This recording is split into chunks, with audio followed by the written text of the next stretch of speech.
Pepsi team Mirinda litre बोतल के caps लाए। पेप्सी स्क्वीजर बोतल पाएं। Squeeze and drink from Pepsi Squeezer bottle. तफसीलात के लिए अखबारात या पेप्सी डीलर से रुजू करें।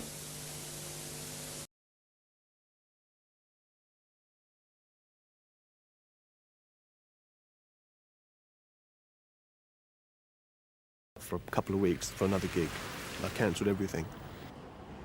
Good luck with the show, mate. All right, man. Yeah. Cheers, mate. Cheers. I don't want to be patronised. I'm going to go out there. I'm not going to be a wimp. I'm going to go out there and I'm going to hit them with my gags. Ladies and gentlemen, please welcome Mr. Jeff Miller.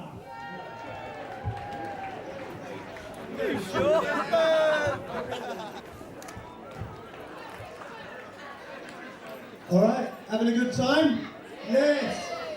Having a good time? Anyway, I can't stay too long. I'm going to help my dad shut the shop. My dad's a rags to riches story, that guy. It's true, it's true. He came to this country with just £3 in his pocket. Just £3. But it was good stuff.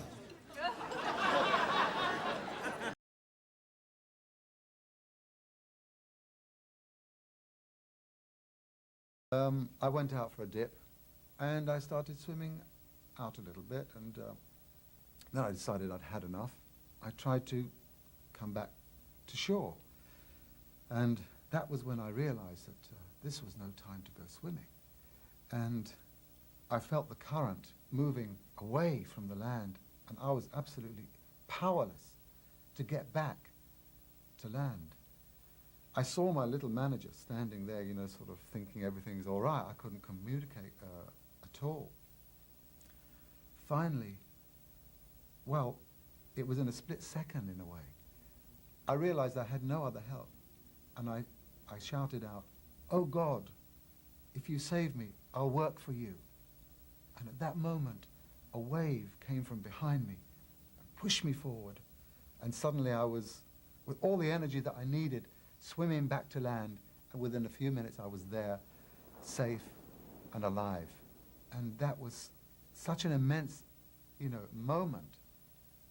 Now, I knew that God existed, and in a way I renewed my contract with God at that moment. But of course, as usual, what happens to the human being, after he's saved, after everything comes right, he then starts to forget, you know, what he said, what he promised.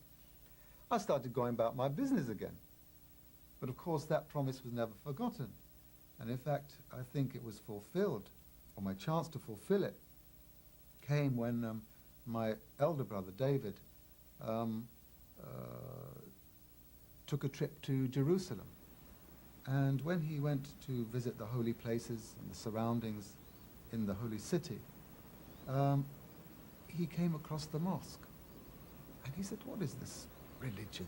We don't know much about it in the West." And he was brave enough to sort of go and step inside. And the peace that he felt moving around the mosque and seeing the way that Muslims worship, with no statues, no pictures, just pure prayer.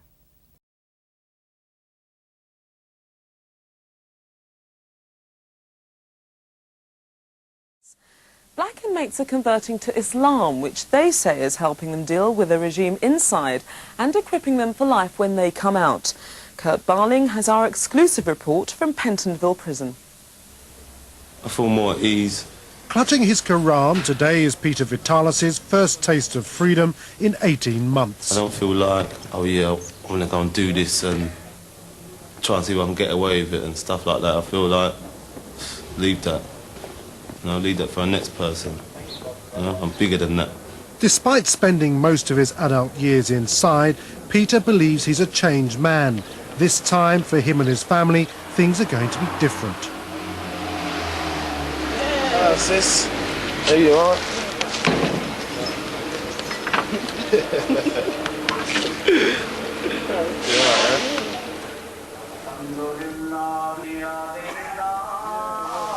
And this is the reason why. Inside Pentonville Prison, there's a wave of spiritual awakening as hundreds of inmates who grew up in Christian homes convert to Islam. Every Friday, the old library is meticulously prepared for learning of a different kind. And all of that is down to this man, the prison imam. A former boxing champion who knew Muhammad Ali, he's a man of great presence, whom inmates respect. I greet you, my brothers. Assalamu alaikum.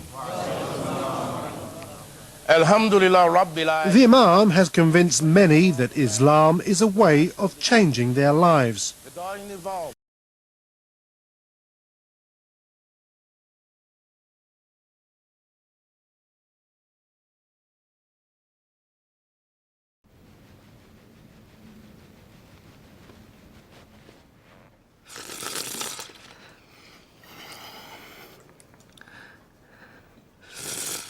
Sunil has a good appetite, Hannah.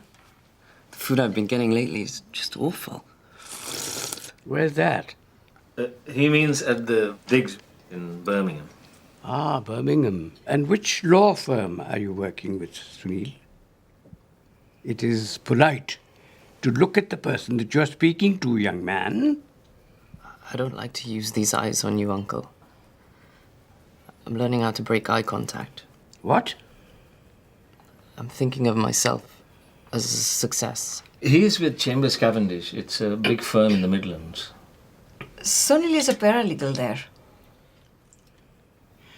Could I have some more wine, please?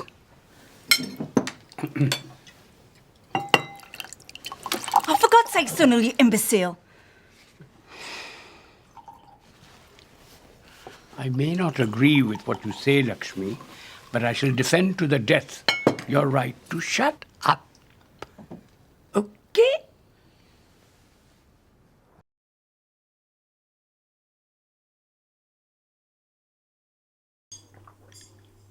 Go see him.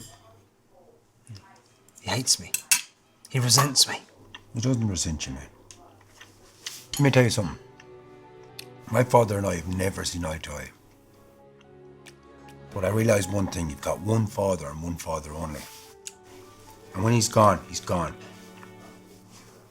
Come on. Sorted. Sorted in what way? What did he say?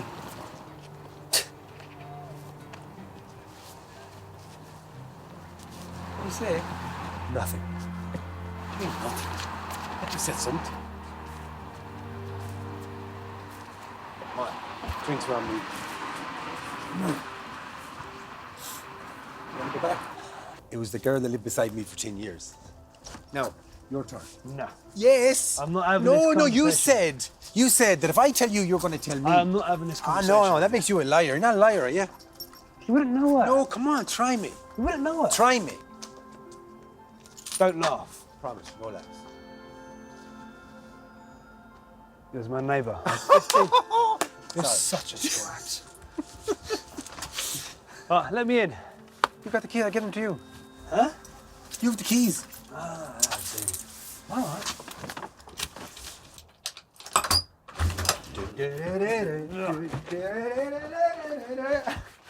This week there has been another mass walkout by political journalists after senior reporters say that they would not allow them to a meeting at number 10.